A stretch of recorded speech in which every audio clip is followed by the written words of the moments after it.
मौसम था। एक प्यासा कौवा था। कौवे को बहुत प्यास लगी हुई थी।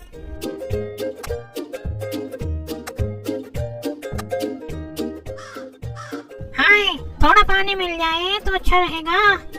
वो पानी की तलाश में इधर उधर उड़ रहा था, मगर उसको कहीं भी पानी ना मिला। आखिरकार वो एक बाग में पहुंचा। वहाँ उसने पानी का एक घड़ा देखा। खुदा का शुक्र है, मुझे घड़ा नजर आया। कौवा बहुत खुश हुआ।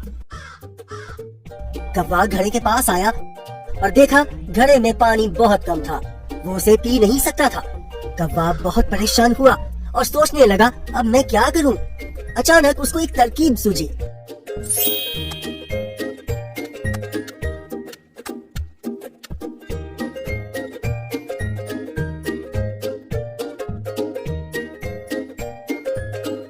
पास ही कंकरियां पड़ी थी।